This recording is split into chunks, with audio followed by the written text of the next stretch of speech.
Every day, professionals in health and science strive to make groundbreaking discoveries, make better decisions, and deliver better care.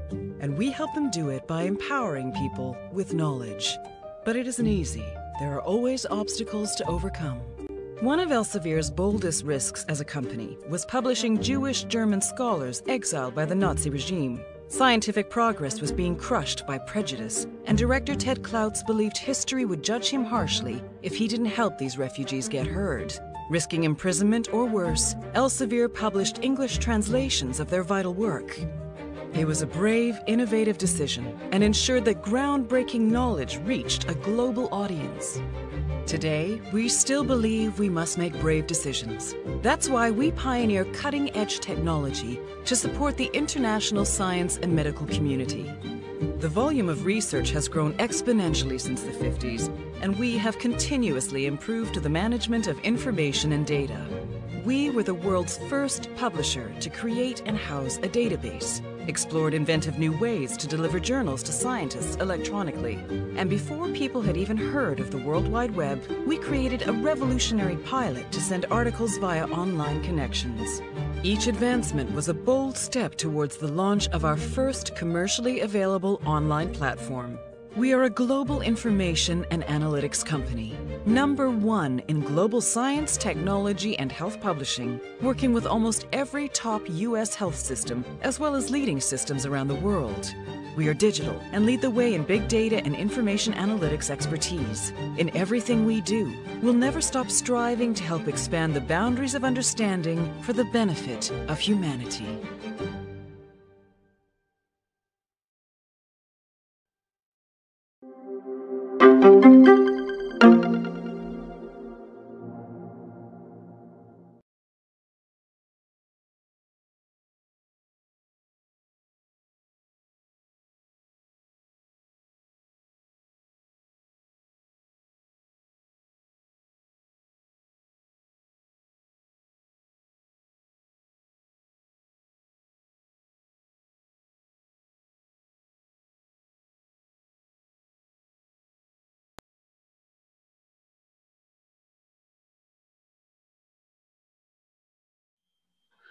Muy buenas tardes con todos y con todas. Mi nombre es Glauco Kimura.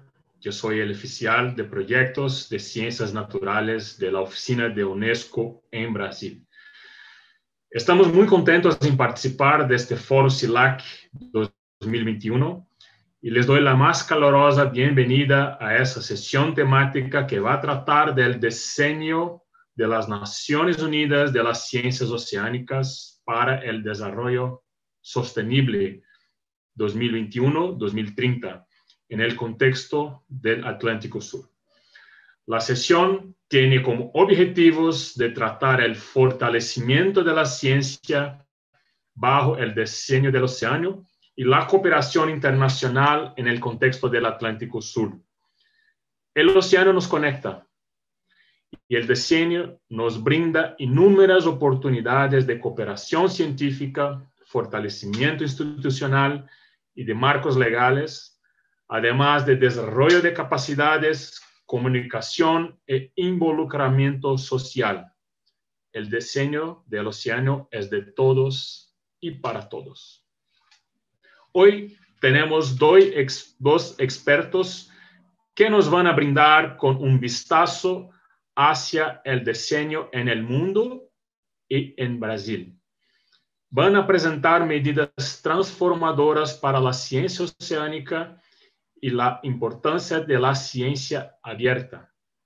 También nos van a introducir ideas y conceptos para crear puentes entre el conocimiento científico y la toma de decisiones a nivel político, además de la importancia de los acuerdos y tratados internacionales de cooperación. Con eso, quisiera presentarles nuestro primer expositor de esta sesión, que es el doctor Roberto de Piño.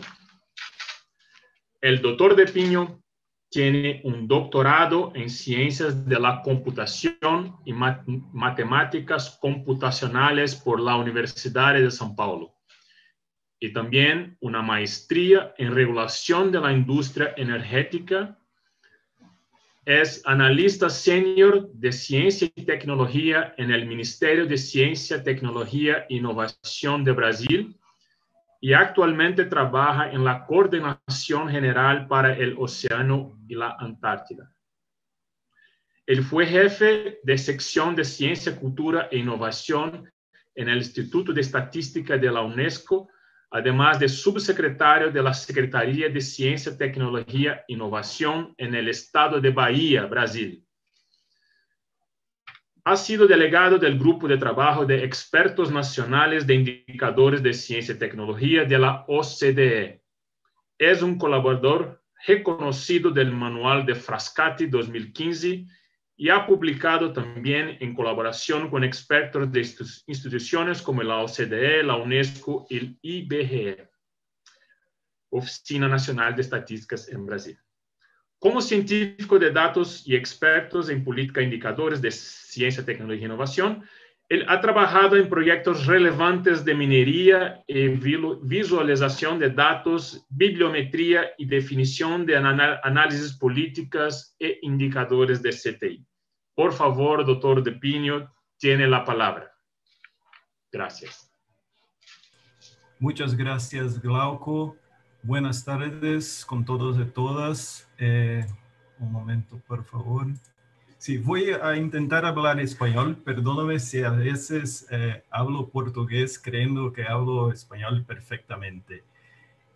Veremos hoy el marco de acción del diseño de las Naciones Unidas de las Ciencias Oceánicas para el Desarrollo Sostenible, sus desafíos para las políticas de ciencia, tecnología e innovación, un poco de ciencia abierta y preguntas que debemos hacer para diseñar una política de datos abiertos para las ciencias oceánicas, como un ejemplo para el diseño de una política científica que sea transformadora.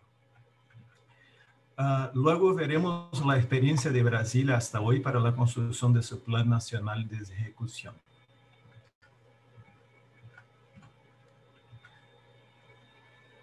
La visión del diseño es la ciencia que necesitamos para el océano que queremos. Es muy importante decir que este diseño es un diseño de ciencia, y eso se expresa también en su visión y su nombre, por supuesto. La misión del diseño es soluciones de ciencias oceánicas transformadoras para el desarrollo sostenible, conectando a las personas con nuestro océano. Aquí se destaca el papel de las personas y también la necesidad de soluciones transformadoras y, por supuesto, una ciencia igualmente transformadora. El marco operativo que guiará la planificación y la ejecución de acciones durante el diseño abarca varios niveles.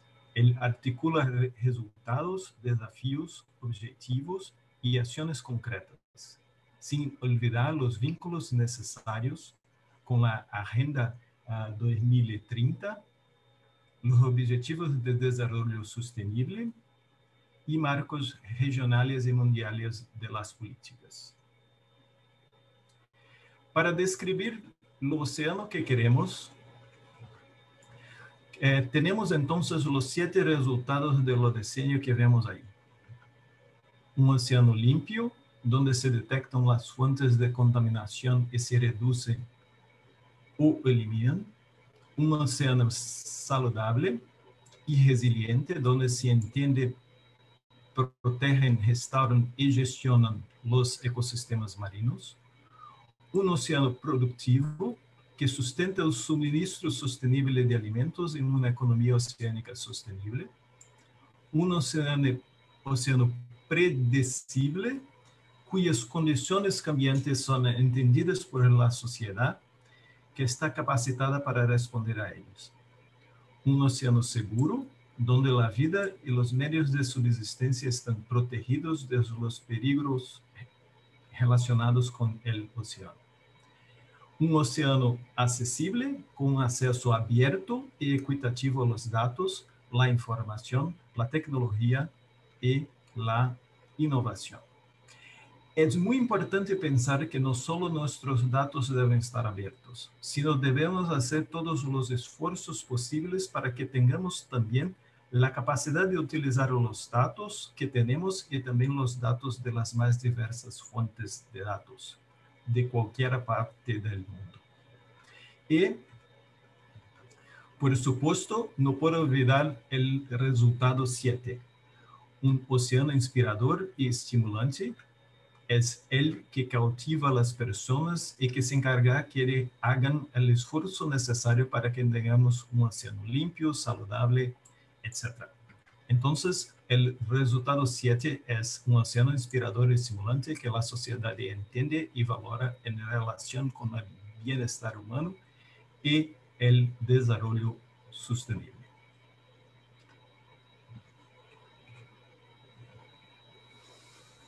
Los 10 desafíos de diseño de los océanos constituyen el más alto nivel del marco de acción del diseño. Articulan las prioridades más inmediatas para el diseño.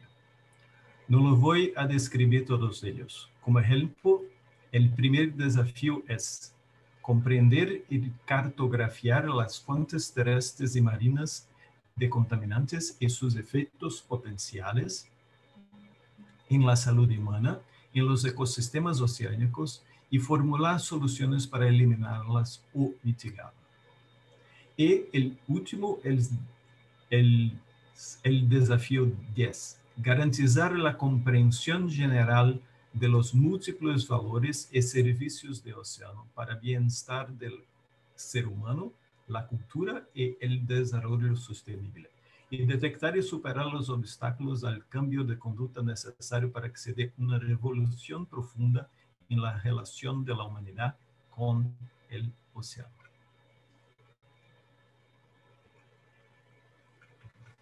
Aún así, para lograr todo esto, para lograr los resultados, para superar todos los desafíos, ¿cómo lo vamos a hacer? ¿Cómo deberían ser nuestras políticas de ciencia y tecnología? ¿Cómo debería ser nuestra ciencia? El diseño propone una ciencia que sea transformadora. ¿Qué son entonces las ciencias oceánicas transformadoras? Una ciencia oceánica transformadora debe ir más allá de lo convencional, buscando una verdadera revolución en las ciencias oceánicas. Debe ser centrada en las soluciones. Las ciencias oceánicas transformadoras deben superar las barreras a la participación de las mujeres y otros grupos sin representación adecuada en la ciencia. Y esto no es solo hacer esfuerzos para desarrollar capacidades, porque muchas de las barreras a la participación de las mujeres, barreras a la representación regional, racial y de género, no son una falta de capacidad. Hay muchas barreras y tenemos que eliminarlas, todas ellas. Uma ciencia transformadora debe poder integrar conocimientos, dados y métodos de diversas áreas.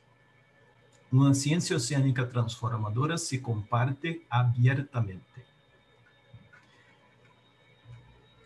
La traducción de los retos a los que se enfrenta el océano en políticas y acciones en ciencia, tecnología e innovación implica afrontar cuestiones comunes a todas las áreas del conocimiento, con obviamente características e intensidades que le son propias.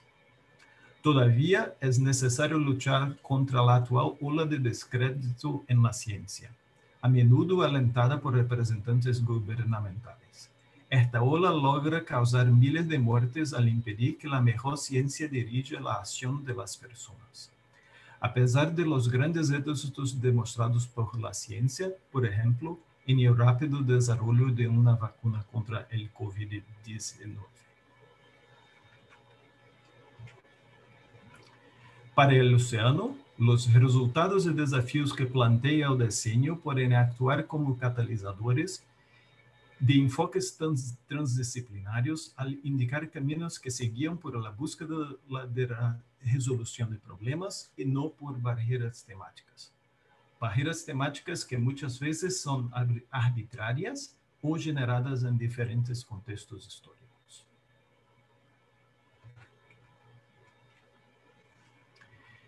Y cuando hablamos de características e intensidades que son propias de las ciencias oceánicas, estamos hablando, por ejemplo, que para las ciencias oceánicas el acceso a los datos de investigación es fundamental. Muchas veces se hace la comparación entre las ciencias oceánicas y la conquista del espacio. Y esto es justo. El océano, así como el espacio, es a menudo un entorno hostil, de difícil acceso y muy caro. Por tanto, debemos compartir los datos lo máximo que es posible. La ciencia abierta está explícitamente presente en el diseño, empezando por sus resultados CIS. Un océano accesible con un acceso abierto y equitativo a los datos, la información y la tecnología y la innovación. Teniendo en cuenta este tema, quedan muchas preguntas por responder y el diseño puede ser una buena oportunidad para abordarlas. ¿Cómo proporcionar las habilidades, equipos y servicios necesarios para la abertura de los datos? ¿Cómo podemos adaptar la forma en que proporcionamos financiación e incentivos para que no sea una barrera para la ciencia abierta y los datos de investigación abiertos? ¿Cómo reducir la burocracia? ¿Cómo proporcionar infraestructura? Más preguntas. ¿Cuál es el rol de los agentes gubernamentales? ¿Qué roles institucionales se necesitan? ¿Cuál es la mejor combinación entre repositorios de propósito especial y de propósito general? ¿Dónde deben estar ubicados? ¿Cómo coordinar esfuerzos? La coordinación de esfuerzos es algo que también es central para el diseño. Por eso les voy a contar un poco sobre cómo está siendo la experiencia de Brasil para la construcción de su Plano Nacional de Ejecución. Y creo la doctora Domete también hablará sobre los esfuerzos de coordinación e integración para las ciencias oceánicas. En 2019, el Taller Regional de Planificación de Atlântico Sul se realizó en Río de Janeiro con la presencia de 123 participantes de 22 países y 4 organismos internacionales. Esta participación incluyó una representación equilibrada de gobiernos, científicos, empresas privadas, ONGs, agencias y gobiernos regionales y medios de comunicación. Se recibieron un total de 318 expresiones de interés por participar. A lo largo de 2020 tuvimos 2 webinars en Brasil, uno de inicio y otro de cierre de la serie, y 5 talleres regionales o subnacionales, uno de cada región del país. Los talleres subnacionales brasileños fueron realizados por videoconferencia y estructurados de manera similar al taller regional del Atlântico Sur, con 7 grupos de trabajos correspondientes a los resultados esperados para el diseño. Cada taller subnacional tuvo un número controlado de participantes, divididos por grupos de trabajo. En cada grupo de trabajo se buscó mantener la diversidad de sectores de la sociedad, género y experiencias profesionales, al igual que todos los demás eventos globales del diseño. Las sesiones inicial y final de los talleres se transmitieron a través de Internet, asegurando un alcance aún mayor en la participación de los diferentes actores. Para apoyar los eventos, se creó un sitio web exclusivo para el diseño y también un canal de YouTube, el canal Década da Ciência Oceânica Brasil. A diciembre de 2020, el sitio tenía más de 40.000 páginas vistas. En el mismo periodo, el canal de YouTube registró casi 11.000 reproducciones de vídeo. Hay más de 20 vídeos disponibles en el canal. El primer seminario nacional es la emisión de vídeo más vista con casi 3.000 visualizaciones. Aún en 2020 tuvimos el Comité Directivo Nacional para el Diseño instalado y se crearon grupos regionales o subnacionales de movilización. Creo que la doctora Dometti les contará un poco más sobre esto también. Para 2021, esperemos la creación de un grupo de movilización juvenil y el lanzamiento del Plan Nacional de Ejecución. En nuestro sitio pueden encontrar documentos de respaldo, así como anuncios para nuestros eventos. Muchas gracias.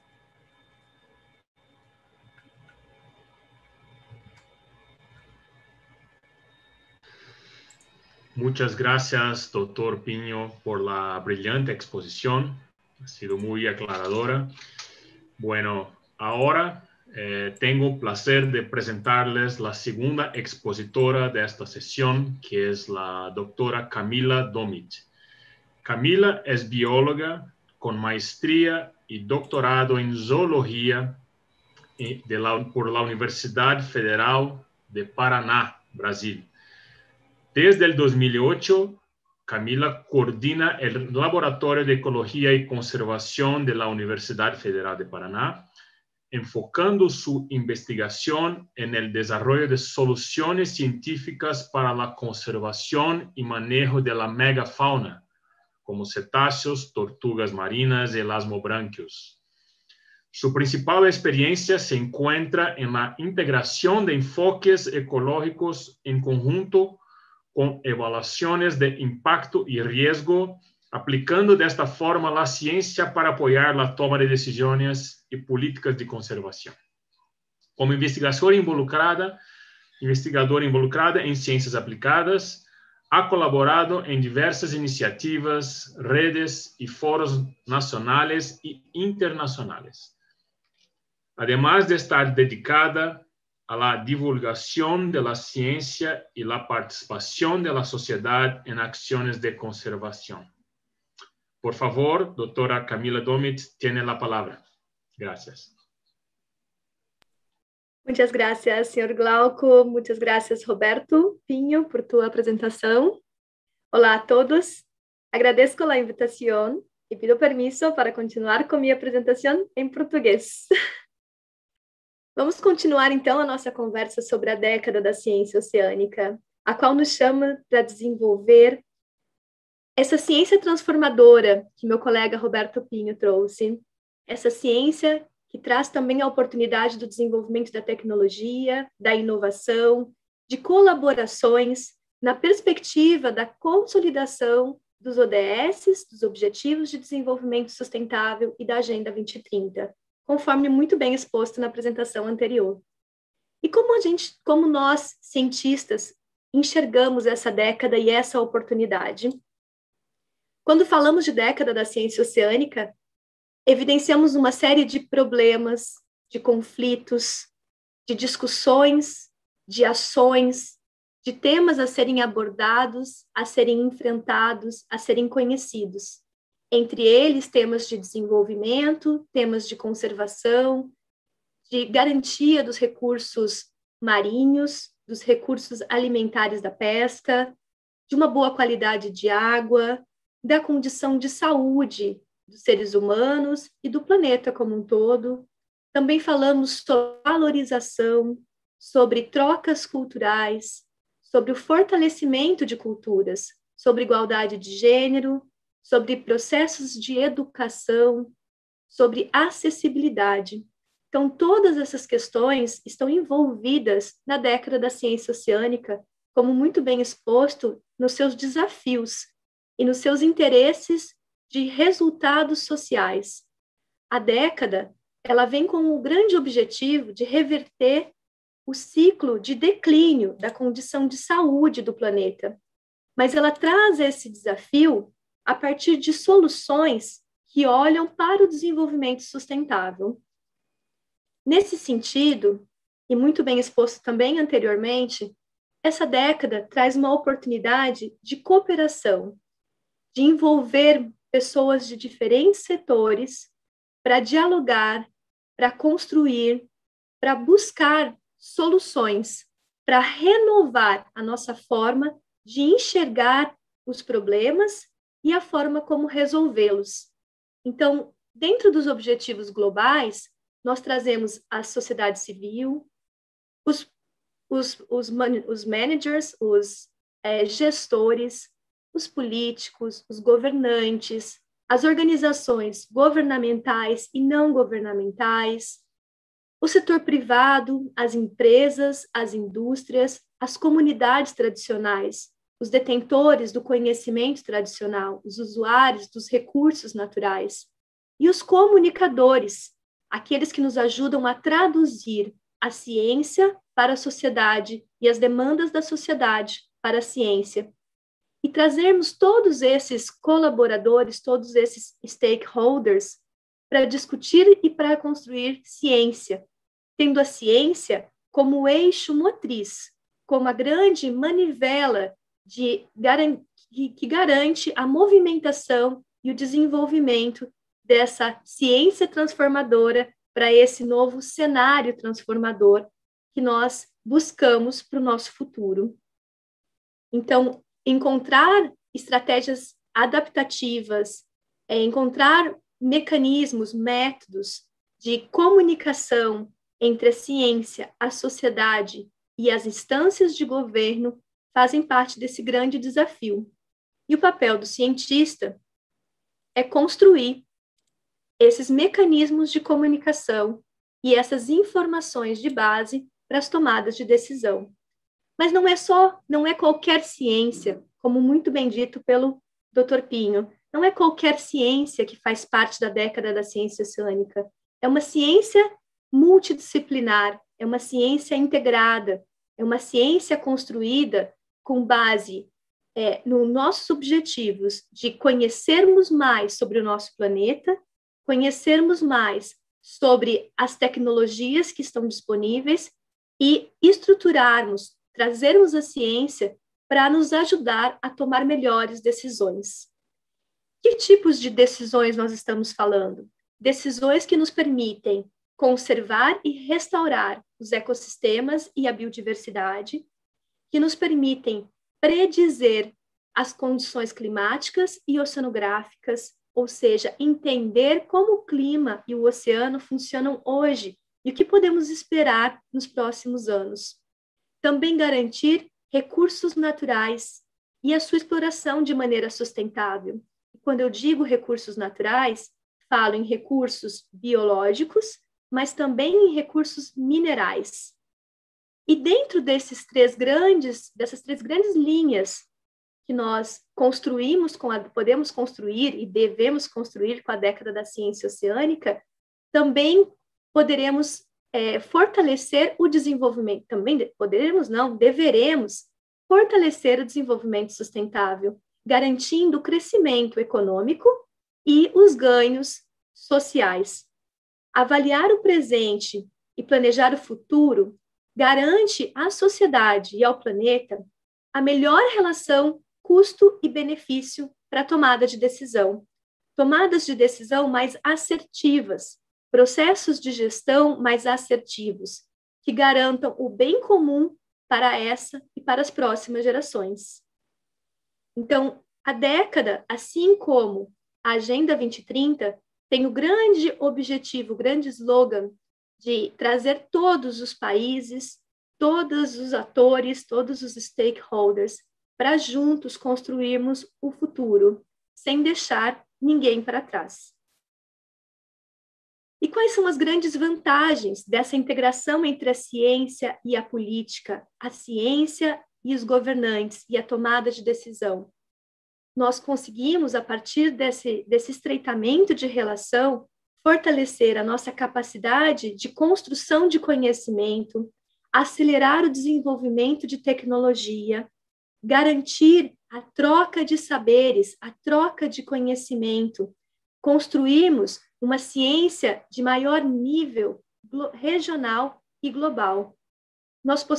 Essas integrações possibilitam a construção de grandes bancos de dados, troca de dados e construções de bancos de dados integrados, que potencializam a nossa capacidade regional de cada um dos países, mas também de regiões amplas e de colaborações internacionais, de tomar decisões com relação à nossa capacidade de proteger os recursos naturais e de nos prepararmos, inclusive, para um monitoramento das condições ambientais com relação a desastres.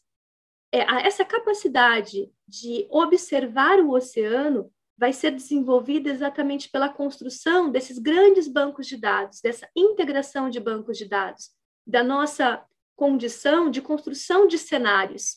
E esses cenários, eles não garantem apenas o nosso avanço, o nosso desenvolvimento em questões ambientais, mas garantem desenvolvimento econômico e social. A partir desses cenários, nós podemos, inclusive, nos melhor preparar e manejar as condições ambientais para que, por exemplo, frente a grandes eventos, inclusive catástrofes ambientais ou eventos estocásticos ambientais, não tenhamos tantas perdas sociais e econômicas. Evitar a perda de vida humana frente a um acidente ambiental depende dessa integração entre ciências regionais, nacionais, internacionais e essa colaboração com o governo. Esse fortalecimento na integração ciência e governança também nos permite construir de maneira integrada, ferramentas que nos permitem encontrar soluções para a implementação de planos de ação e de tratados e de recomendações feitas junto aos tratados internacionais de cooperação. Então, esses nossos compromissos estabelecidos como países, como regiões, né, como América Latina, como Oceano Atlântico, esses compromissos assumidos, eles podem ser melhor endereçados, melhores cumpridos, se essa busca de soluções for feita de maneira integrada e com base na melhor ciência disponível.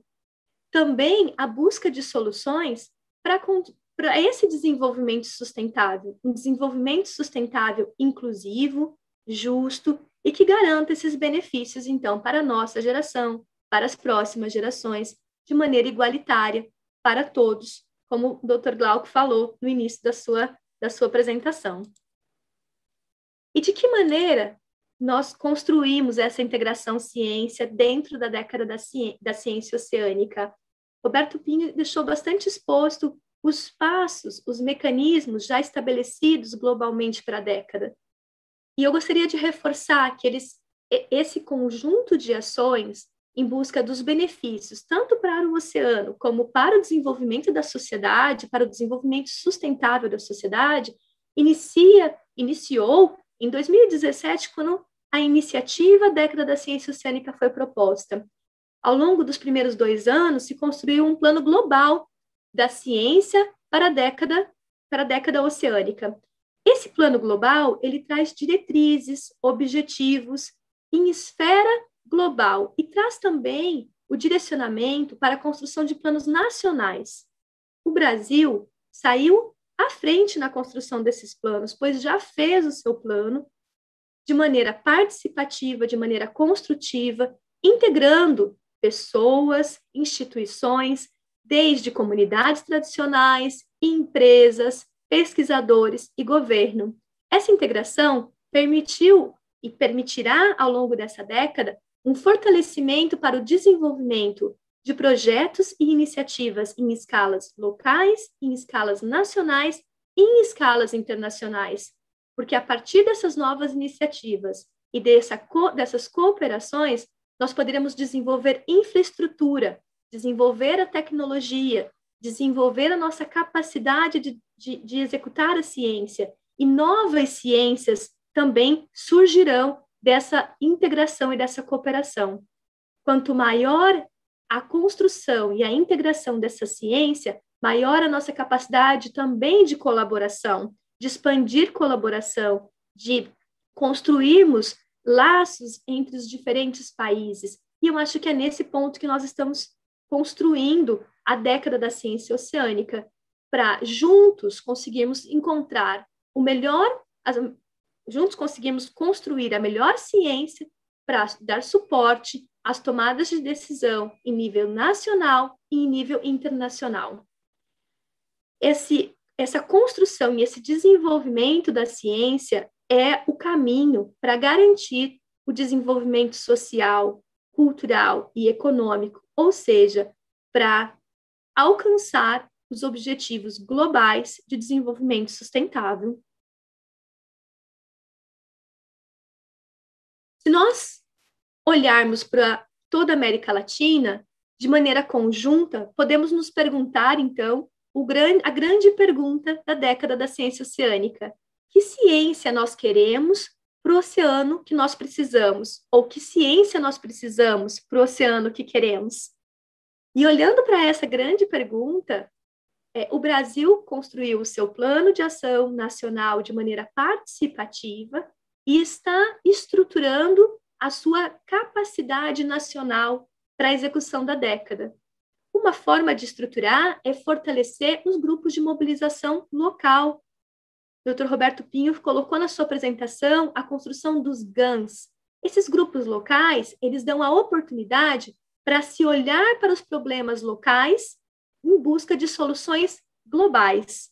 Mas essa solução, ela parte de uma discussão junto aos atores que estão dentro do território. Então, nós construímos no Brasil o Plano Nacional, nós formamos os grupos locais de ação e nós também participamos, inclusive coordenamos junto a diversos outros países a construção de um plano para o Atlântico Sul. O Atlântico Sul que banha praticamente toda a nossa costa e que nos une. E que pode, exatamente como um grande oceano sem barreiras, nos estimular, né, nos incentivar a também trabalharmos a ciência sem barreiras. Então, complementando a fala de Roberto, que nós precisamos desenvolver uma ciência transformadora, essa ciência também precisa ser transfronteiriça, uma ciência que atravessa as barreiras físicas dos países, dos estados, e que se conecta, fortalecendo a construção desse futuro de desenvolvimento mais sustentável e mais integrado às demandas do nosso planeta. E como quais são os próximos passos para essa integração? Então, considerando a nossa construção de América Latina, considerando a nossa construção de América Latina, os próximos passos é olhar para essas prioridades que já foram estabelecidas em nível global, para o Atlântico Sul, nós aqui no Brasil olhando para nossas prioridades nacionais e junto aos demais países olharmos para essas nossas prioridades, encontrarmos as nossas sinergias para a construção dessas soluções para problemas que de alguma forma afetam a todos nós. Interfere na nossa condição de saúde, interfere no nosso desenvolvimento econômico, na nossa capacidade de resposta às mudanças intensas que o planeta vem passando. Então, construir essas prioridades nos dá direcionamento para fortalecer as nossas cooperações internacionais. As universidades brasileiras já têm diversos mecanismos para esse fortalecimento de interações com instituições internacionais. O governo brasileiro tem aberto diferentes editais e oportunidades para esse estreitamento, e a própria presença do senhor Glauco aqui conosco. A Unesco é um excelente potencializador dessas integrações e cooperações internacionais. Essas integrações vão nos permitir trocar conhecimento, trocar base de informações, trocar o próprio dado, construir bancos de dados integrados, garantir também intercâmbio de pesquisadores jovens e sêniores, lembrando que nós temos uma década, ou seja, temos que formar novos pesquisadores, novos pensadores e construir essa aliança entre pesquisa e governo. Integrar todos para fazermos essa ciência transformadora e transfronteiriça. Então, se nós já sabemos, já temos um direcionamento de qual é o futuro que nós queremos, o futuro que nós precisamos para o desenvolvimento do nosso planeta, do desenvolvimento dos nossos países, Já sabemos o que queremos, o passo agora é desenvolver a ciência que precisamos e as colaborações para construirmos os melhores caminhos para um futuro pautado em sustentabilidade. Eu agradeço a atenção de todos vocês e fico à disposição para os próximos diálogos. Obrigada. Muchas gracias, doctora Camila Domet, por su presentación, que ha sido muy inspiradora. Todavía nos quedan unos 5 minutos finales y quisiera aprovechar y plantear dos cuestiones a nuestros expositores para cerrar la sesión. Entonces, Camila, creo que podrías brindar un ejemplo un poco más concreto de cómo se marcha una alianza en el contexto del Atlântico.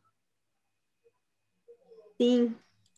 Como o nosso tempo é curto, Glauco, eu gostaria de reforçar apenas uma grande aliança, que é o All Atlantic Ocean Research Alliance.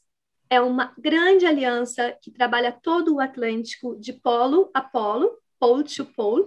Eu acho que esse é um grande exemplo de integração, de projeto desenvolvido de maneira diplomática entre ciência e governança, para olharmos para o oceano, mas também gostaria de reforçar que outros mecanismos de integração entre ciência e governo, e onde a ciência se aproxima da tomada de decisão, é via os comitês científicos vinculados às diferentes comissões internacionais, a quais muitos dos países da América Latina são signatários. Então, a Convenção de Espécies Migratórias, a Convenção Baleeira, a Convenção Antártica, são convenções onde nossos países já dialogam com relação ao desenvolvimento da ciência em prol do desenvolvimento sustentável, em prol dos objetivos da década da ciência oceânica e dos objetivos do desenvolvimento sustentável. Então, acho que esses são ótimos exemplos para estreitarmos as nossas relações e fortalecermos nossas parcerias para a próxima década. Obrigada. Gracias, Camila. Un buen ejemplo, sí, de hecho. Quisiera ahora regresar al doctor de Piño para plantear una cuestión también. En su presentación, doctor Piño, has mencionado algunos requisitos para las políticas de CTI. ¿Podría darnos un ejemplo muy rápido de cómo un instrumento de política de CTI puede contribuir con la misión del diseño del océano? Estás en micrófono cerrado. Perdón. Glauco, muchas gracias por tu pregunta. Un ejemplo muy concreto de esto son los concursos públicos o premios destinados a fomentar el desarrollo tecnológico, como los premios de la Fundación X-Prize, que son un buen ejemplo. Son recompensas monetarias para incentivar la inversión en el desarrollo tecnológico dirigido a la solución de un problema. Otro ejemplo de esto es el Grand Challenge de DARPA. Tenemos ahí muchos elementos que son deseables para el diseño. Está abierto a la participación de diferentes sectores de la sociedad que pueden asociarse para la construcción de la solución. Como su concepción está vinculada a un problema, las barreras temáticas no se colocan a priori.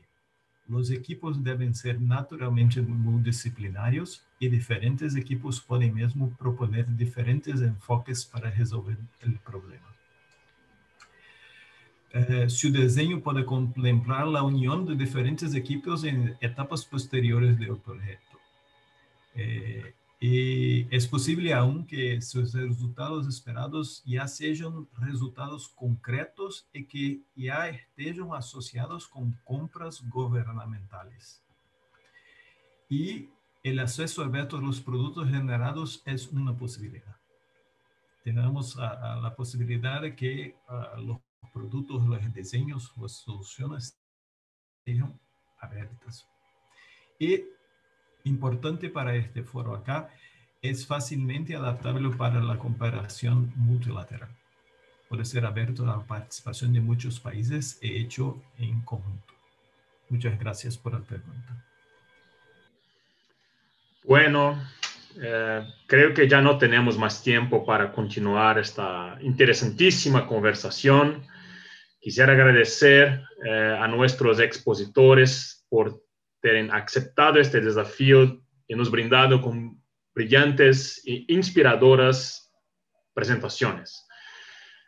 Además, agradezco a la coordinación del Foro CELAC y todos los participantes que pudieron asistir a esta sesión.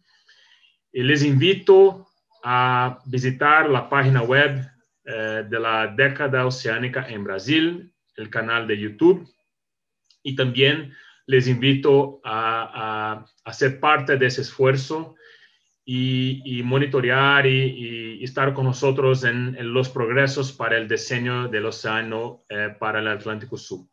Entonces, les dejo un gran saludo desde Brasil y un abrazo desde Brasil y nuestros socios para el diseño oceano. Muchas gracias.